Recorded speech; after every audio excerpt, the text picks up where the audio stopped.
Hey guys, it's Jermaine. Okay, so I wanted to try this tag trending right now, and so you can kind of see how semi-depressing my story is, but do enjoy. It was really fun. Thanks, guys. My brother Josh and I was born in Manila, Philippines. My nickname growing up was Jum Jum, because my brother didn't know how to pronounce my name. Ugh, what a dum-dum. You call me Jum Jum? When I was just a few months old, my parents gave us up to my grandparents, and they came to live in America. Why? I don't know, and I don't care. Actually, I don't really think that they were ready to have kids, which is more luck to me, because my granny is always going to be my mommy at heart, no matter what. Lola, my grandmother, raised Josh and I in a very tight-knit community, where we didn't really have much, like nothing. We grew up in a house made of cinder blocks, no windows, and even a toilet. But I did enjoy going potty outside next to a water pump and a bucket used to bathe ourselves. The simple life was awesome. So 7 years later, a strange man comes to visit Josh and I. It was my dad? And I said, "What the? Lola is my dad." And my Lola said, "No, he's your biological father." Not only was that shocking, she said, "You're going to America to live there and not here anymore." And so the next day, we both left the Philippines for good and came to America to live here. My life was forever changed. Honestly, it was the most scariest shit I've ever experienced. Culture shock. Hello! But I know we came here to live a better life, but he wasn't always happy. Coming here sucked at first because I didn't know any English. I had to learn the language by watching cartoons like SpongeBob and stuff. My mother did help me back in first grade because she underestimated my intelligence. Or because she was just a mean Filipino lady. Growing up in my house was really hard. My parents, who were complete strangers, were extremely mean and strict. Love was always unspoken and very conditional. Grade school sucks. I was pretty much bullied. I was actually physically hideous. My teeth were all rotten, black, and I was dark, skinny, and frail. I cried every day. Things only got weirder by the time I went to high school. In ninth grade, I went to a performance arts school. It was a totally emo school. Like lots of freaks, baby. I mean, we're talking goths, horny band chicks, or geeks, and suicidal emo kids. I think I fit right in. Since my parents were incredibly strict, I rebelled most of the time. One time I took a pair of scissors and started cutting my hair emo style, and it came out looking like Honey Boo Boo's long-lost Asian cousin. It was a mullet, baby.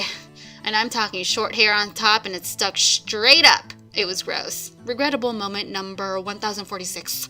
So during freshman year, I joined a ballet dance team. It was horrid, and I had to wear these colorful tutus and ballet flats and dance around like I got a coin between my butt. It taught me no grace, and that's why I'm always clumsy, I fall, and always eat shit.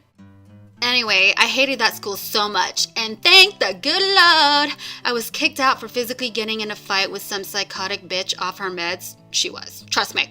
I'm not a fighter, but I was a ninja in that fight. Bitch was scary, and yep, my parents were livid, but pfft.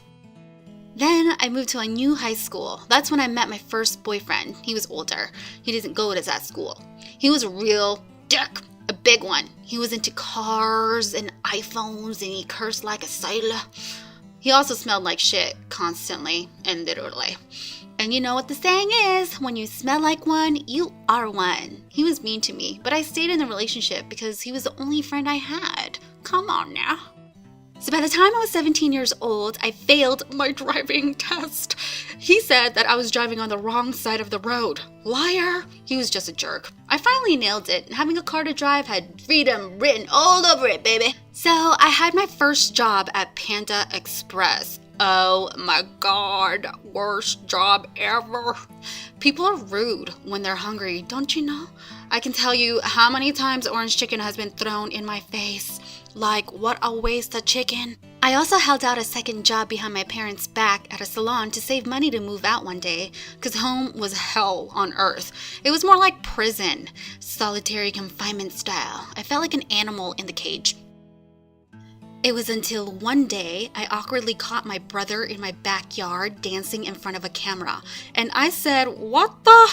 You auditioning for the Chippendales, boy?" He said he was making videos on the tube. YouTube. And I said, "What's that?" And let me tell you what, my life changed when I started to get obsessed after finding out about YouTube. It was like caffeine. I thought to myself, what is this shit? I can't stop, woman. Then I randomly came across chicks doing their makeup on camera, and I said, ooh. I was grossly obsessed with watching these girls do their makeup on YouTube.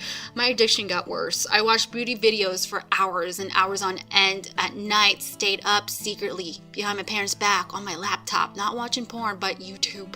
The influence of these girls got me blowing all my paychecks from work and just heading to the Mac store and just let it go, honey. It's fun being broke.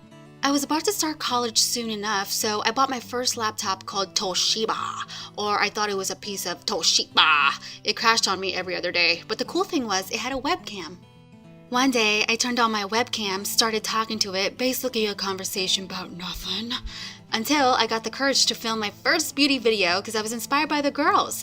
I never wanted to post a video. I didn't have balls. One night before bed, I dared myself to upload my video on my channel just to see how weird I sounded and what an idiot I looked like. I did hit jackpot when I saw 3 views. Woohoo! But then I realized those views were from me checking to see if I had any views. Dumb moment number 1 million. So the next morning, it got 100 views, and I was like, what the fudge? And I had 5 comments. What? 2 dislikes? Hater. And then checking the comments was really bad, and I was mortified. So I got depressed by reading those comments and got discouraged. So my boyfriend at the time told me not to listen to them, and for once, he's right. So I put on my big girl panties and my Superman cape and cowboy boots, and I went back in there on my laptop, filmed another video of what's in my Walmart bag. Oh yeah.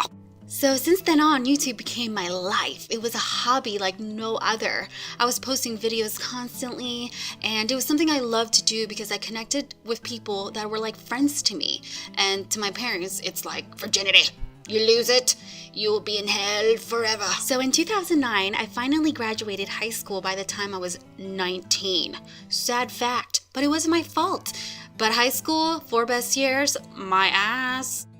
After high school, I attended community college to figure out which career I wanted to get into. But my parents had bigger dreams, apparently. They wanted me to be a doctor, a lawyer, a rocket scientist, or what the fuck are you guys thinking? I can't be a doctor. I hate seeing people hurt, and I can't be a lawyer. People suck, and rocket scientists, when hell freezes over.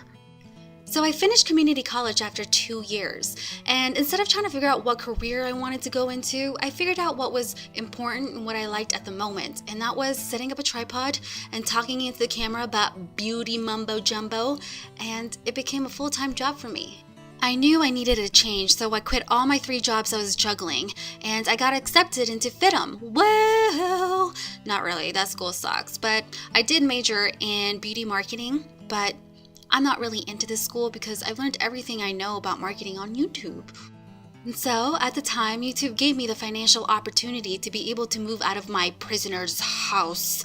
And I moved to downtown LA, where my school was, and I was going to school there, and I said, sayonara, babies, I won't miss ya, but I will kiss ya. And so I had one unfinished business before I started my life in LA. I had to break off a 6-year abusive relationship. YouTube gave me that opportunity because I knew I can't be stuck in an unhealthy relationship. So I dumped my boyfriend of 6 years to try to find myself without the toxic, unsupportive parents and being with someone who taught me nothing but to never be with someone like him over again. I wish him well though. Or do I now? So I lived in LA for about a year, partying with YouTube people, drinking, going out to nightclubs, and then I realized this is not really my thing, and I would hate to live here ever again and see these people because not everybody is who you think they are. The whole LA and partying in Hollywood is not really my thing, and I know I have to focus on something that was important to me, and that's YouTube. So 2 doggies, and a year later, I moved out of my apartment. Yes, I couldn't stand those FITM girls. And I found a house that was perfect for me and my dogs. I also met a great man along the way who is the closest thing to me. I keep my relationship private because it's special to me, and I don't want anyone else getting involved. And a housewarming gift to myself, I bought myself a little baby doggy. His name is Howard Cornelius Chops. You know, before YouTube, my dream was to travel the world and see different cultures, see people of all walks of life, and learn about the beautiful places I'm fortunate enough to travel to. Without you guys, this dream can only be dreamed. Thank you for giving me the opportunity and the chance. I really do appreciate it. And as of right now, I'm living comfortably with my 3 babies, and I thank you guys so much again for watching this Draw My Life. So I hope you do it too.